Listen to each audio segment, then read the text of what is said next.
අද මම ඔයාලට හරිම ලේසියෙන් හදාගන්න පුළුවන් ටී ටයිම් ස්නැක් එකක් අරන් ආවා. මේක හරිම ලේසියෙන් හදාගන්න පුළුවන්. ඒ වගේම වැඩි වෙලාවක් යන්නෙත් නැහැ. ඉතින් අපි බලමු කොහොමද මේක කරගන්නේ කියලා. මුලින්ම මේකට මට පාන් පිටි කෝප්පයක් අවශ්‍ය වෙනවා. මම මේකට ලුණු තේ හැඳි භාගයක් විතර දාගන්නවා. ඊට පස්සේ මේ වගේ හොඳට ඒ දෙක කලවම් කරගන්නවා. ඊට පස්සේ මම මේකට බිත්තරයක් දාගන්නවා. ඉතින් මම මේක හැදුවේ ඊයේ. අද පොය නිසා ඔයාලට බිත්තර කන්න නැත්තම් මේකට කෝන් ෆ්ලවර් වලින් මේස හැන්දක් විතර දාගන්න පුළුවන්. ඊට පස්සේ මේ දෙක හොඳට මේ වගේ කලවම් කරගන්න.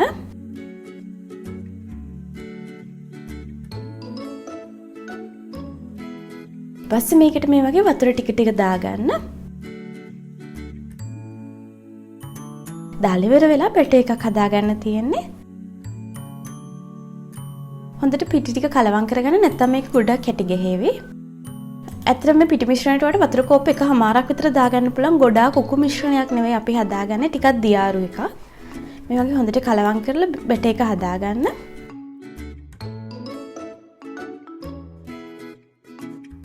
දැන් මේ වගේ බැටර් එක මම හදාගත්තට පස්සේ මම මේක මේ වගේ පෙරා ගන්නවා. මොකද මේක ඇතුලේ පිටි කැරි තියෙන්න පුළුවන්. ඒක නිසා මේ වගේ පෙරාගෙනම දාගන්න එක ලේසි.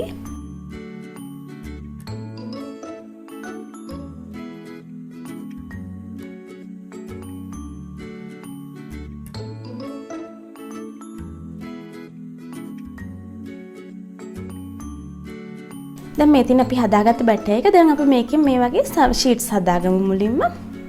පෑන් එක අරගෙන පෑන් එක රත් වුණාට පස්සේ මේ වගේ දාගන්න. ඔයාලට පේනවා ඇති මේ බැටර් එක ගොඩාක් උකු එකක් නෙවෙයි මම කලින් කිව්වා වගේ ටිකක් දියාරු එකක්. මේ වගේ හදාගත්තාම ඔයාලට ලේසි මේක කරගන්න. මේ බැටර් එක දාද්දි මම මේ පෑන් එකට තෙල් පොඩ්ඩක්වත් පාවිච්චි කරන්නේ නැහැ. පෑන් එක හොඳට රත් වුණාට පස්සේ බැටර් එක දාන්න. ඉතින් ගෑස් එක ගොඩාක් වැඩි කරගන්න නැතුව අඩු ගින්දරේ තමයි මේක හදාගන්න ඕනේ. ගොඩාක් වෙලා අපි මේක පුච්ච ගන්නේ නැහැ. මේ වගේ අමු ගතිය ගියාට පස්සේ අපි මේ වගේ මේක අයින් කරගන්නවා.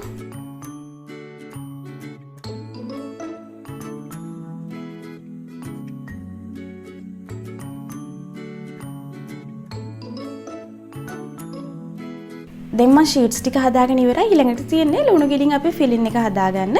මේ ෆිලින් එකේ විශේෂත්වය තමයි මම මේක තෙල් එකේ බැදලා නෙවෙයි ගන්නෙ. අමුවෙන්ම තමයි මේ ෆිලින් එක දාගන්නේ. ඉතින් අපිට එතකොට වැඩ ප්‍රමාණය අඩුයි. හරි ලේසියෙන් කරගන්නත් පුළුවන්. ඒ වගේම හරිම රසයි වෙනස් රසක් තියෙන්නේ. මම ලුණු ගිලිය මේ වගේ පොඩි කෑලි වලට කපා ගත්තා.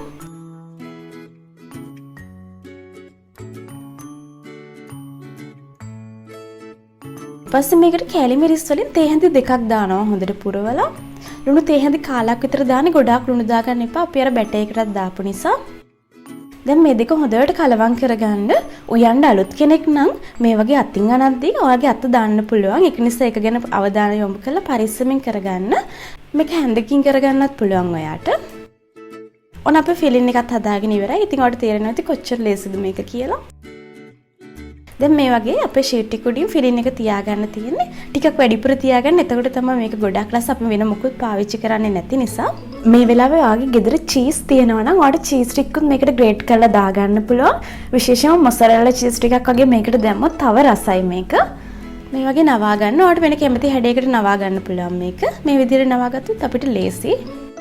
දැන් මේ වගේ තෙල් ටිකක් දාගන්න. මම තෙල් ගොඩාක් මේකට පාවිච්චි කරන්නේ නැහැ. මීටත් අඩුවෙන් ඔයාලට අවශ්‍ය නම් තෙල් ටික පාවිච්චි කරන්න පුළුවන්.